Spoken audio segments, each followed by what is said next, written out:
এই কাণ্ড! তিন কলা গাছের কান্না! কলা গাছের যে মানুষের মতো চোখ মুখ হয় তা আজই দেখলাম আমি। তাও আবার কলা গাছ কান্না করছে। এই তিনটা কলা গাছ নিশ্চয়ই চাচুর কলা গাছ। হ্যাঁ গো, তুমি ঠিকই ধরেছ।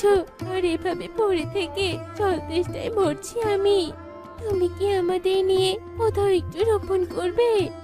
নিশ্চয়ই, আমার তো গাছ লাগাতে ভীষণ ভালো লাগে জানো। আর আমার তো একটা বাগানও আছে। আমি আমার বাগানে তোমাদেরকে রোপণ করব। এরপর শশী তিন কলা গাছকে কুড়িয়ে নিয়ে যায় আর তার বাগানে কলা গাছ তিনটাকে রোপণ করে। তখনই সেখানে শশীর মা সুদীপ্তা আসে। কিরে মা, কখন ফিরেছিস তুই স্কুল থেকে? আর স্কুল থেকে ফিরে ব্যাগটা ঘরে রাখিসনি, অমনি বাগানে চলে এসেছিস? কি আর করবো মা বলো, পথে তিনটা কলা গাছ পেয়েছি। কলা গাছ তিনটা রোপণ না করলে তো আর আমি শান্তি পাচ্ছিলাম না। যাকে কলা গাছ তো রোপণ করা হয়েছে, এবার চলো বাড়িতে যাই। তোর রিনু মাসি খবর পাঠিয়েছিল তোর জন্য আমের আচার রেখেছে। তোর মাসির বাড়ি থেকে আচার নিয়ে আয় তো মা। এখন আমি যেতে পারবো না মা। এখন আমি বাগানের গাছগুলো পরিচর্যা করব। বিকেলে মাসির বাড়িতে গিয়ে আমি আচার নিয়ে আসবো। না, আমি এই মেয়েকে নিয়ে আর পারি না। সব সময় বাগান নিয়েই পড়ে থাকে।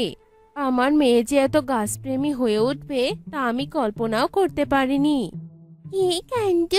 কয়েকদিন আগেই তো কলা গাছ তিনটা রোপণ করলাম, তাতেই কলা গাছ তিনটা এত বড় হয়ে গেছে।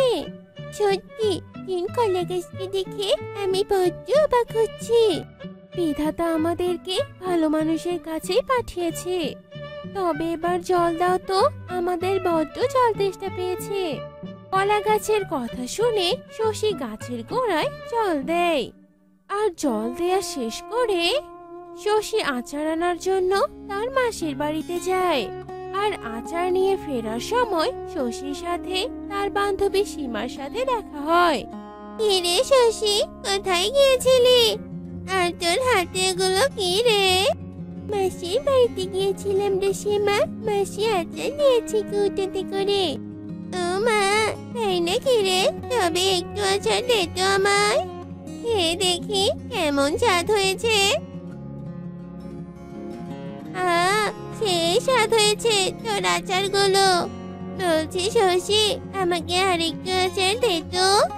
না, তুই বরং কৌটোটাই আমাকে দিয়ে দে। আচারের কৌটোটা কেড়ে নিলি কেন? বলছি যে আমার আচারের কৌটো ফেরত দে। না, আমার যখন এই আচার ভালো লেগেছে তবে এই আচার আমি সব খাবো। যা যা তুই এখান থেকে। তুই আর আমার এই আচার ফেরত পাবি না। কি গো, কি হয়েছে তোমার? তুমি এভাবে কাঁদছো কেন? বলো আমাদেরকে। কেন তো আমার একটা বজ্জাত বান্ধবী আছে। সবসময় সত্যি খেয়ে আমার কাছ থেকে জিনিসপত্র কেড়ে নেয়, কিন্তু আমি ওর কাছে কিছুতেই সত্যি দিয়ে পারি না। আহারে, তুমি বুঝি বেশ দুর্বল। তবে দাঁড়াও, আমি তোমাকে সবল করার ব্যবস্থা করছি। এরপর মুহূর্তের মধ্যে কলা গাছ থেকে একটা মোচা বের হয়। এই যে, এই মোচাটা নিয়ে যাও। এই মোচা খেলেই তুমি শক্তিশালী হতে পারবে। এক্ষুনি তুমি আমার সামনে মোচাটা খাও। কলা গাছের কথা মতো শশী মোচাটা ছিঁড়ে নেয় আর শশী মোচাটা খেতে থাকে। রে শশী, তোর কেন জানি এখন দেখাই মেলে না? আমার ভয়ে ঘরের কোনায় লুকিয়ে থাকিস নাকি?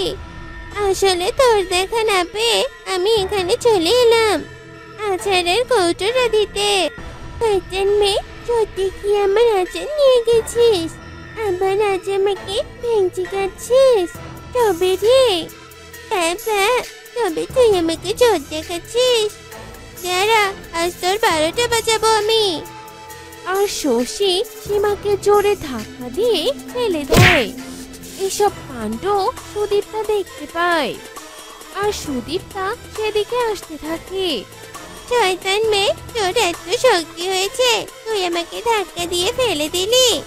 দুদিন আগেও তো বেলের মতো ছিলি, এখন তোর শক্তি হয়েছে, আর হঠাৎ তোর এত শক্তি কি করে হলো? তবে আমি তোকে ছেড়ে দিব না। এ কথা বলে সীমা আচারের কৌটোটা নেয় আর জোরে ঢিল ছুঁড়ে। অমনি কৌটোটা গিয়ে সুদীপ তার কপালে লাগে আর সীমা সেখান থেকে পালিয়ে যায়। মা, মা, কি হলো তোমার? তোমার তো কপাল দিয়ে রক্ত ঝরছে। হে উপরওয়ালা, এবার আমি কি করব? আরে বোকা মেয়ে, এভাবে কেঁদো না। তোমার মাকে সুস্থ করার ব্যবস্থা আমি করছি। এ কথা বলে তৃতীয় কলা গাছ থেকে কলার মোচা বের হয়। এই কলার মোচাটা তুমি তোমার মাকে এক্ষুনি খাইয়ে দাও, দেখবে তোমার মা একদম সুস্থ হয়ে যাবে। এরপর সুদীপ তাকে কলার মোচাটা খাওয়ায় আর সাথে সাথে সুদীপ তার কপাল থেকে রক্ত ঝরা বন্ধ হয়ে যায় আর সুদীপটা একদম সুস্থ হয়ে যায়। এই কলা গাছ তো আজ আমাদের অনেক উপকার করলো। আমি তোকে গাছ লাগানোর জন্য কত বকেছি, আর সেই কলা গাছই কিনা উপকারে আসলো। শুধু কি তোমাকে সুস্থ করেছে মা? এই কলা গাছের মোচা খেয়ে আমিও শক্তিশালী হয়ে গেছি, আর সেটা আজ আমি খুব ভালো করে বুঝতে পেরেছি। এই শশীর মা, শশীর মা, কোথায় গেলে? শশীর মা, ঘরে আছো? তোমার গায়ে কি কথা লাগে না? আমি সেই কবে তোমাকে বাড়ি ছাড়তে বলছি, সেটা কি ভুলে গেছো নাকি? মোড়লের এমন চিৎকার শশী বাড়ির পাশে বাগান থেকে শুনতে পায়। এই সেরেছে রে, আজ আবার মোড়ল এসেছে।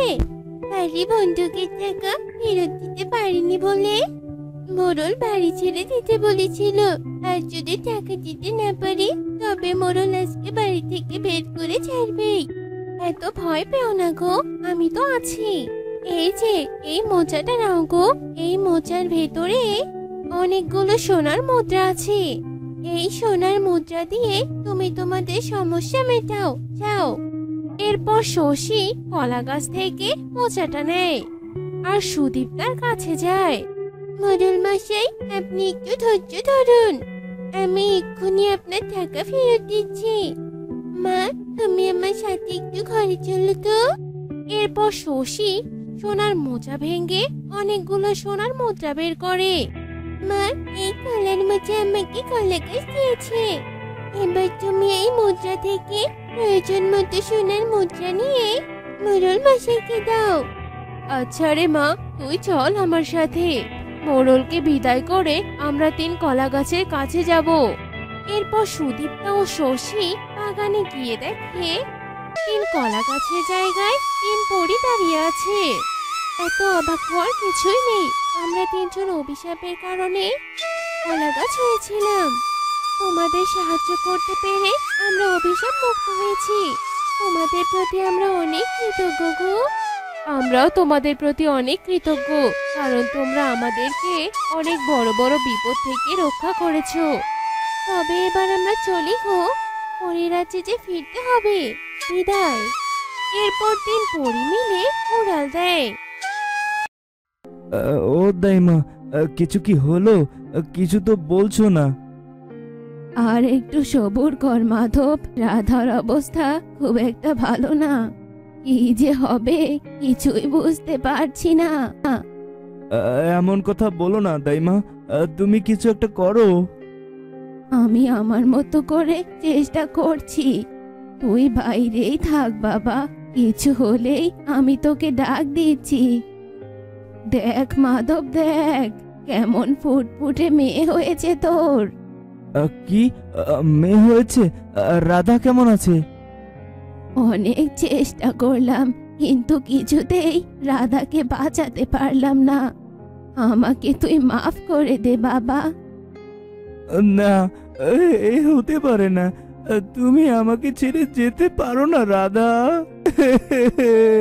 তুমি আমাকে ছেড়ে যেতে পারো না।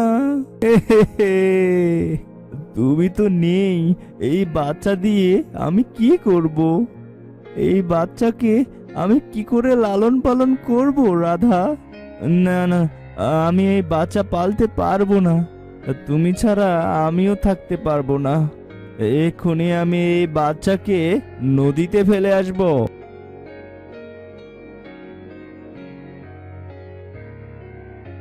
এখন আর কেঁদে কি হবে দাদা? চলো বাড়িতে চলো। আমার যে সবকিছু শেষ হয়ে গেল রে রমেশ। আমার আর কিছুই রইল না। এখন বাড়িতে চলো, তোমাকে যে আরো শক্ত হতে হবে দাদা, আবার ঘুরে দাঁড়াতে হবে। আমি পারবো না রে রমেশ, আমি পারবো না। তুই আমাকে এখানেই রেখে যা, আমি আমার রাধার কাছেই থাকতে চাই।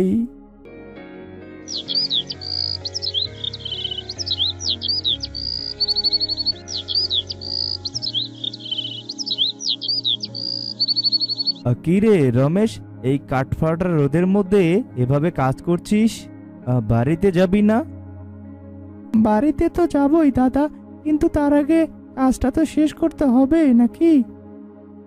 নে নে, একটু জিরিয়ে নে তাহলে, তা না হলে যে গরম লেগে যাবে। বেশ, তাহলে তুমি ওই বড় গাছটার নিচে গিয়ে বসো, আমি আসছি। দাদা, একটা কথা বলবো। কি বলবি? বলে ফেল দেখি। দাদা, মাঠের সব ফসল কেমন পোড়া মনে হচ্ছে। আমার কাছে তো বিষয়টা ভালো লাগছে না জানো। আরে দুদিন আগে বৃষ্টি হয়েছে, তার উপর এই চড়া রোদ, তাই একটু আগাগুলো পড়তে শুরু করেছে। আস্তে আস্তে ঠিক হয়ে যাবে। তাই যেন হয় দাদা, আমার কিন্তু খুব ভয় হচ্ছে। মাঠে তো শুধু তোর একার ফসল না, আমাদের সবারই তো ফসল আছে। তাহলে এত চিন্তা করিস নে।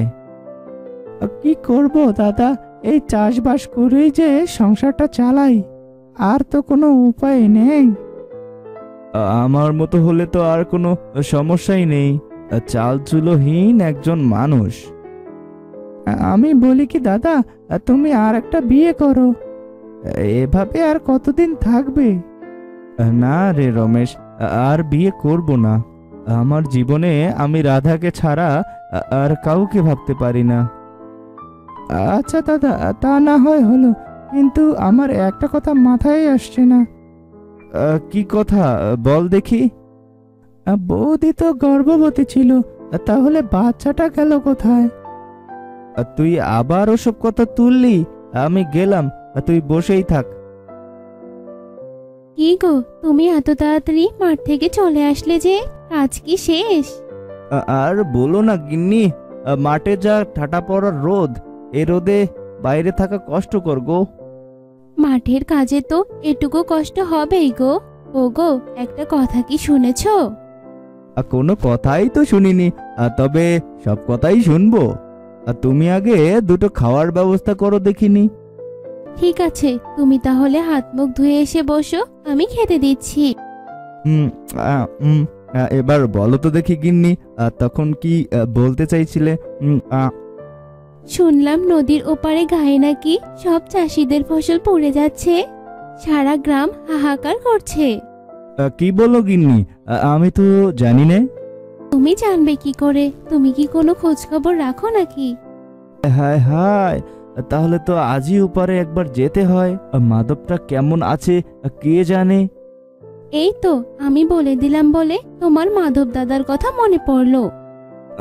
না না, বাড়িতে থাকা ঠিক হবে না, আমাকে এখনই একবার যেতে হবে।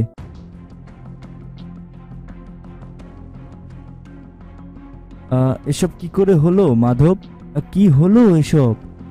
সবই যে কপালের লিখন রে বন্ধু।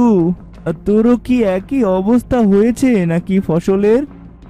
আরে না না, ওপারে তো কারো ফসলেরই কিছু হয়নি, আমি তো খবর পেয়ে দেখতে এলাম। কি বলো বিনোদদা, নদীর ওপারে সব ফসল ঠিক আছে? ঠিক আছে বলতে কি, আমি তো সকালে আমার জমিতে কাজ করে তারপরেই বাড়িতে গিয়ে শুনি এসব কথা। কি থেকে যে কি হয়ে গেল কিছুই তো বুঝতে পারছি না। আমার মনে হয় গ্রামে মড়ক লেগেছে, এখনই কিছু একটা করতে হবে। তা না হলে পুরো গ্রাম যে শেষ হয়ে যাবে।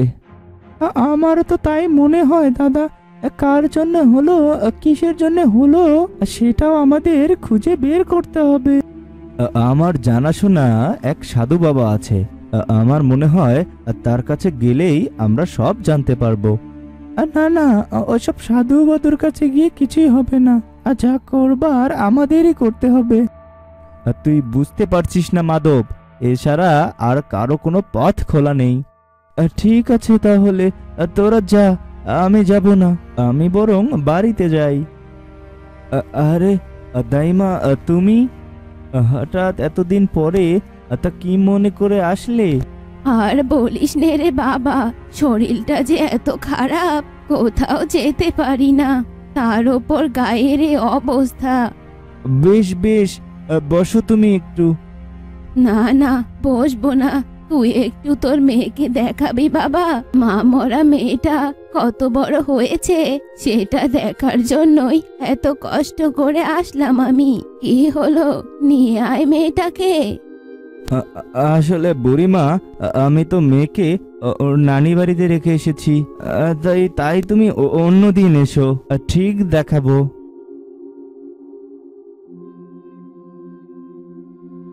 তুমি যা বলছো তার সবকিছু সত্যি তো বুড়িমা? আমি মিথ্যা কেন বলতে যাব রে? গায়ের মানুষের এ দুর্দিনে কি আমি কারোর সাথে মজা করতে পারি নাকি বল? আর ঠিক আছে, তাহলে আজই আমরা সবাই মিলে মাধবের বাড়িতে যাব। আমার মনে হয় মাধব মেয়েটাকে মেরে ফেলেছে, যার জন্য আজ গায়ের এ অবস্থা। আর তোমার কথা যদি সত্যি হয় বুড়িমা, তাহলে গায়ের সবাই তোমাকে অনেক উপহার দেবে, আর মাধবকে দেবে ওর পাপের শাস্তি। এখন তাহলে আমি যাই। আমি কিন্তু আমার কথা চিন্তা করে এখানে আসিনি, এই গায়ের মানুষের কথা ভেবেই এসেছি। আর ঠিক আছে বুড়িমা, আর তুমি কোনো চিন্তা করো না, আমি সবটাই দেখছি। ওরে বাপরে, দুষ্ট পাপী, একমাত্র ওই অধমের জন্যই আজ তোদের এই দুর্দশা। কে সেই পাপী বাবা? কে এমন কাজ করলো যার জন্য সারা গায়ের লোক না খেয়ে মরতে হচ্ছে? মাধব, মাধব ওর নিষ্পাপ বাচ্চা মেয়েটাকে নদীতে ফেলে মেরেছে, তাই তো এই গায়ের উপর অভিশাপ পড়ছে। বাবা, এই বিপদ থেকে উদ্ধার হওয়ার কি কোনো রাস্তা নেই? আছে আছে, রাস্তা আছে। ওই পাপিষ্ঠকে আগুনে পুড়িয়ে ভস্ম করে দিতে হবে, তবেই এই গ্রাম আগের মতো হয়ে যাবে। কিন্তু কিন্তু তা কি করে সম্ভব? একটা মানুষকে জীবন্ত কি করে পুড়িয়ে মারবো আমরা? পাপ মোচনের জন্য এছাড়া আর কোনো পথ নেই রে বাবা। যা, এক্ষুনি যা, পাপিষ্ঠকে চিরতরে দুনিয়া থেকে বিদায় দিয়ে দে। কেন করলি তুই এমন মাধব, কেন? এছাড়া যে আমার মাথায় তখন আর কোনো কিছুই কাজ করেনি রে বন্ধু। আমি কি করতাম বল? তোর যে এত বড় বিপদ তুই আমাকে বলতে পারতিস, আমি তোর পাশে দাঁড়াতাম। রাধাকে ছেড়ে আমি ওই বাচ্চাকে কিভাবে মানুষ করতাম বল আমাকে?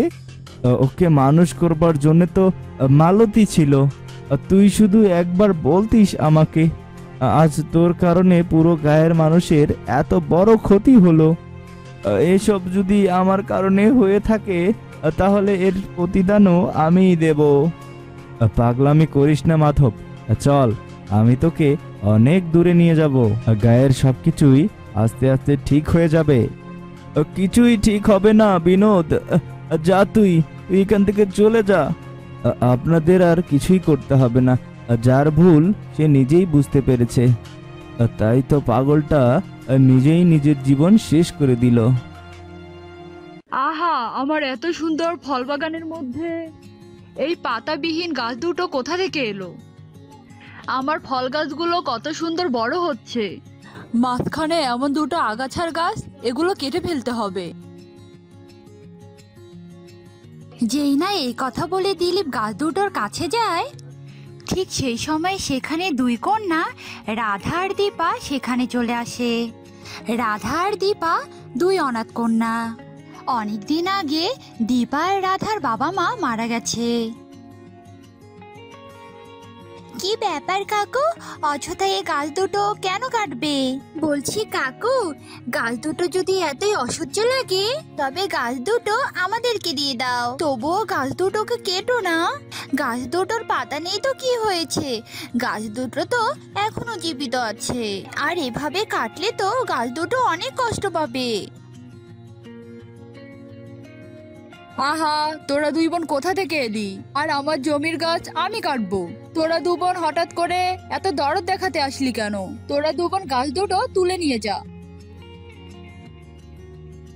এরপর রাধা আর দীপা পাতাবিহীন গাছ দুটো নিয়ে যায় আর তারা তাদের বাড়িতে নিয়ে গিয়ে সবজি বাগানের জমিতে লাগিয়ে দেয়। রাধা আর দীপার বাবার ছোট্ট একটা জমি ছিল, সেখানে তারা দু বোন অনেক সবজি চাষ করত আর সবজি বিক্রি করেই তাদের কোনো মতে সংসার চলতো। দিদি, গাছ দুটোর ভালোভাবে যত্ন করতে হবে, তাহলে গাছ দুটোর আবার পাতা হবে মনে হচ্ছে। ঠিকই বলেছিস বোন, সবজি বাগানে যত্ন পরিচর্যা তো করি, সাথে এই গাছ দুটোরও যত্ন পরিচর্যা করব। যা তো বোন, তুই একটু জল নিয়ে আয় তো। রাধার কথা মতো দীপা জল নিয়ে আসে আর গাছ দুটোর গোড়ায় দেয়। আর এরপর থেকে তারা দুই বোন সবজি বাগানের পরিচর্যা করার সাথে সাথে গাছ দুটোরও পরিচর্যা করে। আর অল্প দিনের মধ্যেই গাছ দুটোর নতুন ডালপালা পাতা হয়। দেখেছিস দিদি, আমাদের পরিশ্রম সফল হয়েছে। আমাদের দুই বোনের যত্ন আর পরিচর্যার ফলে গাছ দুটোতে নতুন পাতা হয়েছে। গাছ দুটোকে এখন জীবিত লাগছে, তাই না বল? হ্যাঁ রে বোন, তুই ঠিক বলেছিস। আর এই গাছ দুটো ডালিম গাছ। রাধার এ কথা শেষ হতে না হতেই সেখানে তাদের প্রতিবেশী রাগিনী আসে। এ কি রে, তোরা আবার ফলের বাগান করার চিন্তা করছিস নাকি? ডালিম গাছ তো লাগিয়েছিস দেখছি। তা বলছি কি, আজকাল কি পেটের ভাত জোগাড় হচ্ছে না নাকি? না না কাকিমা, তেমনটা নয়। আসলে দিলীপ কাকুর জমিতে এই গাছ দুটো ডালপাতা ছাড়া মরা গাছের মতো হয়েছিল। আমরা সেখান থেকে গাছ দুটো তুলে এনে অনেক পরিচর্যা করে এমন জীবিত করে তুলেছি, এই আর কি। ও এই কথা, তোদের হাতে জাদু আছে বলতে হবে। যেমন ভালো সবজি ফলাস তেমনি ভালো গাছের পরিচর্যাও করতে পারিস। যাই হোক, আমি আসলে টাটকা সবজি কিনতে এসেছিলাম রে।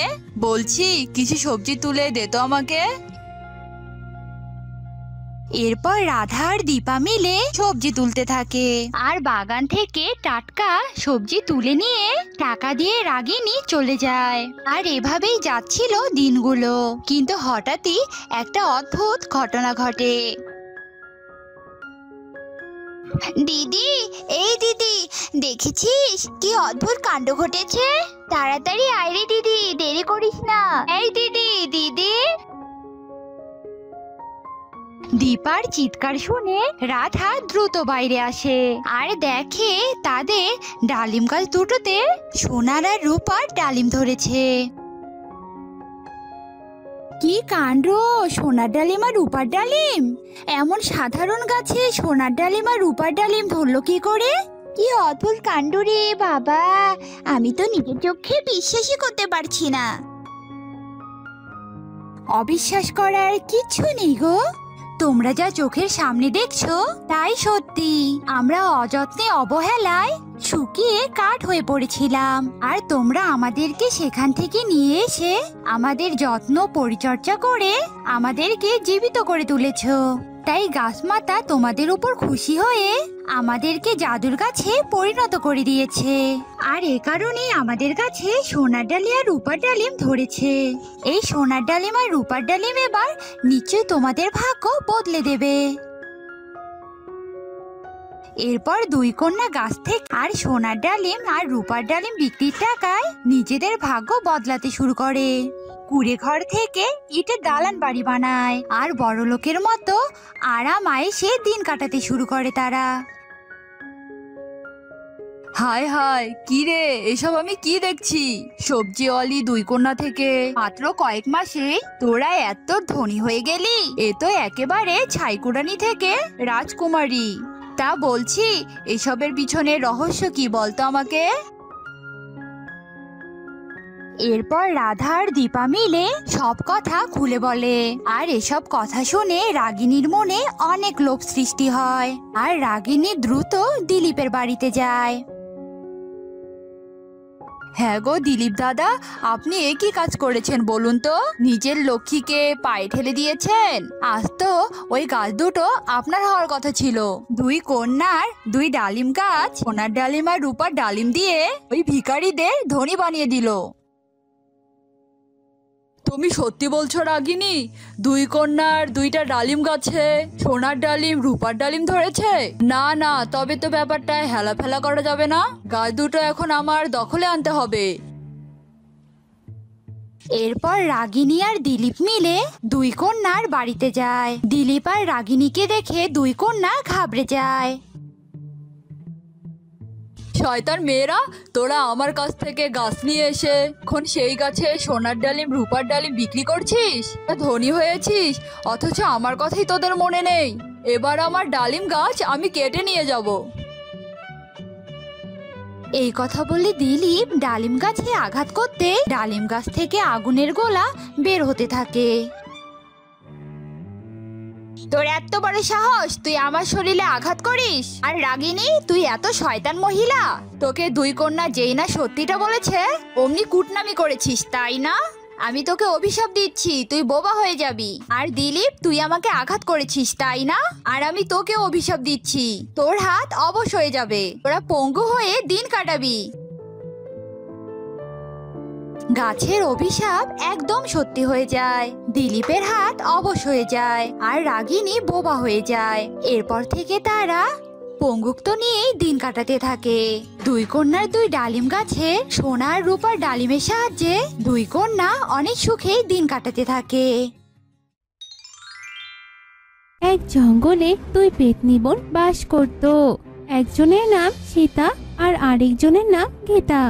দুজনের মধ্যে সীতা ছিল বড়, আর সে খুবই শান্তশিষ্ট এবং উপকারী স্বভাবের ছিল। লোকদের বিপদে আপদে সে বিভিন্নভাবে সবাইকে সাহায্য করত। অপরদিকে ছোট বোন গীতা ছিল খুব দুষ্ট প্রকৃতির। সে লোকজনদের ভয় দেখাতো, তাদেরকে আটকিয়ে ধাঁধা জিজ্ঞেস করত, আর তাদের জিনিসপত্র নিয়ে হাওয়া হয়ে যেত। তবে দুই পেতনি বোন দুরকম স্বভাবের হলেও তারা কিন্তু একে অপরকে প্রচন্ড ভালোবাসতো। একদিন সন্ধ্যাবেলায় দুই পেতনি বোন গাছের ডালে বসে আছে।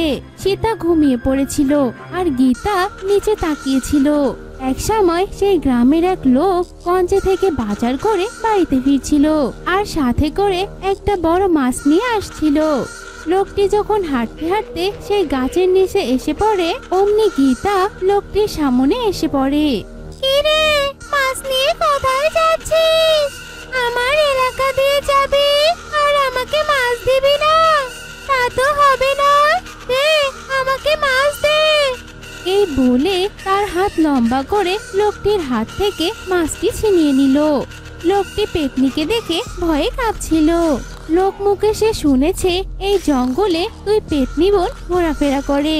এসব জেনে শুনেও সে সময় বাঁচানোর জন্য এই জঙ্গলের রাস্তাটি বেছে নিয়েছিল, আর মনে মনে উপরওয়ালাকে স্মরণ করছিল যাতে পেতনিদের সাথে তার দেখা না হয়। যাই হোক, গীতা পেতনি মাছ নেওয়ার পরেও সে সাহস সঞ্চয় করে বলল, পেতনি দিদি, দয়া করে আমার মাছটা দিয়ে দাও। আমি অনেক শখ করে গঞ্জ থেকে মাছটি নিয়ে এসেছি আমার মা আর স্ত্রীকে খাওয়াবো বলে। তুমি মাছটি নিয়ে নিলে আমাকে যে খালি হাতে বাড়ি যেতে হবে। দয়া করে আমার মাছটি দিয়ে দাও। হ্যাঁ, আমি তোর মাছ দিতে পারি, তবে তার জন্য আমার দুটো ধাঁধার উত্তর দিতে হবে। একটি ধাঁধারও ভুল উত্তর দিলে আমি কিন্তু তোকে মাছ দেব না। বল, তুই আমার প্রস্তাবে রাজি? লোকটির আর কি বা করার আছে, সে রাজি হতে বাধ্য হলো। তখন পেতনি তাকে ধাঁধা জিজ্ঞেস করা শুরু করলো। বলতো আকার-ইকারহীন, বলো কোন গ্রাম? মোয়া হাতে বলো সোনা, সেই গ্রামের নাম। এই ধাঁধার উত্তর কি হবে? আপনিও চেষ্টা করুন এবং উত্তরটি জানা থাকলে কমেন্ট বক্সে লিখে যান। এই ধাঁধার উত্তর হলো জয়নগর। লোকটি পেতনির প্রথম ধাঁধার উত্তর দিয়ে দেয়। এরপর পেতনি দ্বিতীয় ধাঁধা জিজ্ঞেস করে। বলতো প্রাণের ধেয়ে থাকলে যা, শেষ অক্ষর বাদ দিলেও তা, মাথা কাটলে প্রাণহীন, কি এই জিনিসটা? এবার আপনিও চেষ্টা করুন এবং আপনার উত্তর কমেন্টে জানান। এ ধাঁধার উত্তর হলো চামড়া।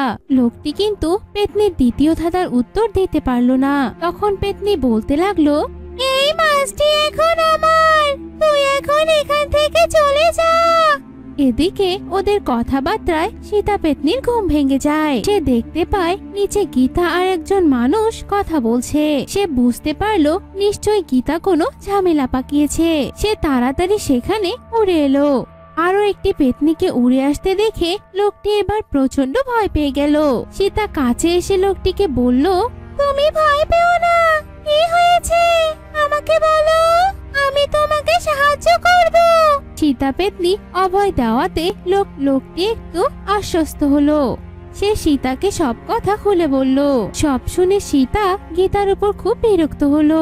সে বলল, কে রে গীতা, তুই কেন ওর মাছ কেড়ে নিয়েছিস? এ তো বড় অন্যায়। তোকে কতদিন বারণ করেছি, কারো জিনিস অন্যায় ভাবে নিবি না, কাউকে কষ্ট দিবি না, লোকটিকে তুই মাছটি দিয়ে দে। এই বলে সীতা সেখান থেকে চলে গেল। গীতা দুষ্টুমি করলে বড় বোনের কথা ফেলতে পারতো না, তাই সে লোকটিকে মাছ দিয়ে দিল। কিন্তু সে মাছের মায়া ছাড়তে পারছিল না, তাই সে লোকটিকে অনুসরণ করতে থাকলো। লোকটি হাঁটতে হাঁটতে তার বাড়িতে চলে এলো আর পেতনি সেই বাড়ির আশেপাশে ঘোরাঘুরি করতে লাগলো। এদিকে লোকটি বাসায় প্রবেশ করে তার স্ত্রী শর্মিলাকে ডাক দিল। কি গো, কই গেলে? দেখো কত বড় একটা মাছ নিয়ে এসেছি। সাহেবের বুঝি এখন আসার সময় হলো? বলি, সংসারে কি আমার আর কাজকর্ম নেই? তোমার মাকেও তো বলতে পারো মাছগুলো কেটে দেওয়ার জন্য। শর্মিলার সাথে তার শাশুড়ির সম্পর্ক ভালো ছিল না। সে ছিল অহংকারী ও স্বার্থপর স্বভাবের। সে সুযোগ পেলে শাশুড়ির উপর হুকুম ফেলানোর চেষ্টা করত। সহজ সরল শাশুড়ি তার বউয়ের সব কথা মেনে চলতো। যাই হোক, ছেলে বাড়িতে ফিরে এসেছে এ কথা শুনে মাও সেখানে উপস্থিত হলো। তখন ছেলে বলল, মা, মাছটিকে কেটে তুমি রেঁধে দিতে পারবে? তোমার বৌমার নাকি অনেক কাজ আছে। হ্যাঁ রে বাবা, পারবো। তখন শর্মিলা তার স্বামীর কাছে ভালো থাকার জন্য তার শাশুড়িকে বলল, থাক মা, আপনাকে আর কষ্ট করতে হবে না, আমি সব করে নিচ্ছি। এই বলে শর্মিলা মাছ নিয়ে রান্নাঘরে চলে গেল। সে মাছটি কেটে কুটে রান্না করতে শুরু করলো। আস্তে আস্তে মাছ রান্না করার গন্ধ চারদিকে ছড়িয়ে পড়লো। এদিকে মাছ রান্নার গন্ধ পেয়ে গীতার জিভে তো জল চলে আসলো। সে ভাবলো জানালার ওখানে অন্ধকার, ওখানে গিয়ে দেখি মাছ খাওয়ার কোনো ব্যবস্থা করতে পারি কিনা। সে জানালার কাছে যায়, কিন্তু সেখান থেকে মাছ চুরি করার কোনো অবস্থা ছিল না। সে অগত্য সিদ্ধান্ত নিল যে বাড়ির বউয়ের কাছ থেকে মাছ চাইবে। যেই ভাবা সেই কাজ। সে তার হাতটি লম্বা করে জানালার ভেতরে প্রবেশ করিয়ে বলল, আমাকে এক টুকরো মাছ দাও না গো। শর্মিলা হঠাৎ করে এরকম অদ্ভুত দর্শনা একটা হাত দেখে এবং বাইরে থেকে আওয়াজ শুনে হকচকিয়ে যায়। সে কোনো কিছু না ভেবে মাছ রান্না করার গরম খুন্তিটা পেতনির হাতে চেপে ধরে। আর তখনই ওপাশ থেকে পেতনি চিৎকার করে ওঠে, ওরে মারে, মরে গেলুম রে, তুই আমার কি সর্বনাশ করলি রে, মরে গেলুম রে, মরে গেলুম রে। এইভাবে কিছুক্ষণ আওয়াজ করে একসময় পেতনি মারা যায়। এদিকে শর্মিলা তার স্বামীর কাছে গিয়ে সব ঘটনা খুলে বলে। তার স্বামী বলে, কাজটা তুমি মোটেও ভালো করনি, মাছের একটা টুকরো দিয়ে দিলেই পারতে, আপদ বিদেয় হতো। ওই পেতনি আমাকে সেই জঙ্গল থেকেই অনুসরণ করে আসছিল। এরপর লোকটি তার স্ত্রীকে সব কথা খুলে বলল। তারা প্রচন্ড ভয়ে ভয়ে সেই রাতটা পার করলো। পরদিন সকালে তারা দেখতে পেল রান্নাঘরের জানালার পাশে একটি কাক মরে আছে। তারা বুঝতে পারলো এটা গীতা পেতনির মরদেহ। গীতা পেতনি মরে গিয়ে কাক হয়ে গেছে। তারা মরা কাকটিকে নিয়ে বাড়ির পাশে জঙ্গলে ফেলে আসতে গেল। এদিকে সীতা পেতনি সারা রাত তার বোনকে খুঁজে না পেয়ে সে ওই জঙ্গলে চলে আসলো। এখানে লোকটি তার স্ত্রীকে নিয়ে মৃত কাকটিকে ফেলে আসছিল। সীতা লোকটিকে দেখে চিনতে পারলো। সে তাদের সব কথাই শুনতে পারছিল। তাদের কথাবার্তা দেখে সে সবকিছুই বুঝতে পারলো তার বোন আর বেঁচে নেই। সীতা যদিও নরম প্রকৃতি ছিল, কিন্তু এই ঘটনার পর তার মনে প্রতিশোধের আগুন দাউ দাউ করে জ্বলে উঠল। সে প্রতিজ্ঞা করলো যে করেই হোক এই বউটাকে শায়েস্তা করবে। সে ওই বাড়ির কাছে যায় আর আড়াল থেকে দেখতে পায় বউটি তার শাশুড়ির সাথে খারাপ আচরণ করছে। সীতা ভাবলো এটাই সুযোগ, সে তার শাশুড়ির শরীরে প্রবেশ করে শায়েস্তা করবে। এই ভেবে সে বৃদ্ধ মহিলার শরীরে প্রবেশ করে। এরপর থেকে শর্মিলা তার শাশুড়ির আচরণে খুব ভয় পেয়ে যায়। এতদিন যাকে সে বিভিন্নভাবে অত্যাচার করেছে, আজ সেই বৃদ্ধ মহিলাই কিনা তাকে বাড়ির সব কাজ করাচ্ছে আর করতে না চাইলে তার চুলের মুঠি ধরে মারছে। শর্মিলা প্রচন্ড ভয় পেয়ে গেল। সে তার স্বামীকে গিয়ে সব কথা খুলে বলল। সব শুনে তার স্বামী বুঝতে পারলো নিশ্চয় গীতা পেতনির বোন সীতা পেতনি তার বউয়ের উপর প্রতিশোধ নিতে এসেছে। কিন্তু সে এটা বুঝতে পারলো তার বউয়ের দুষ্টু স্বভাবের জন্য আজকে তাদের সংসারে এত অশান্তি সৃষ্টি হয়েছে। কিন্তু এ থেকে তো পরিত্রাণ পেতে হবে।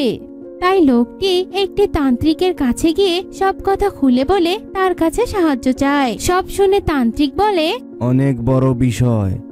একই তো তোমার বউ তার শাশুড়ির সাথে অনেক অন্যায় করেছে, আবার পেতনির বোনকেও মেরে ফেলেছে। এখন একমাত্র উপায় হচ্ছে তোমার বউকে পেতনির কাছে ক্ষমা চাইতে হবে। হলেই হয়তো পেতনি তোমার বউকে ক্ষমা করে দিতে পারে এবং তোমার মার শরীর থেকেও চলে যেতে পারে। চলো আমার সাথে যাই, চেষ্টা করে দেখি কি হয়। এই বলে তারা সেখান থেকে রওনা দেয়। বাড়িতে এসে তারা দেখতে পায় শর্মিলাকে দিয়ে তার মা কাজ করাচ্ছে। তান্ত্রিক বলল, হে পেতনি, আমি জানি তুমি একজন অনেক ভালো পেতনি, কিন্তু তোমার বোনের মৃত্যুতে তুমি অনেক কষ্ট পেয়েছো, তাই তার প্রতিশোধ নিতেই এখানে এসেছো। কিন্তু এতে শর্মিলার পুরোপুরি দোষ নেই, সে ভয় পেয়েই এই কাজ করেছে। কিন্তু এখন সে অনুতপ্ত, তাই তোমার কাছে অনুরোধ, এবারের মতো তুমি তাকে ক্ষমা করে দাও। সাথে সাথে শর্মিলা কাঁদো কাঁদো গলায় বলে ওঠে, হে পেতনি, আমাকে তুমি ক্ষমা করে দাও।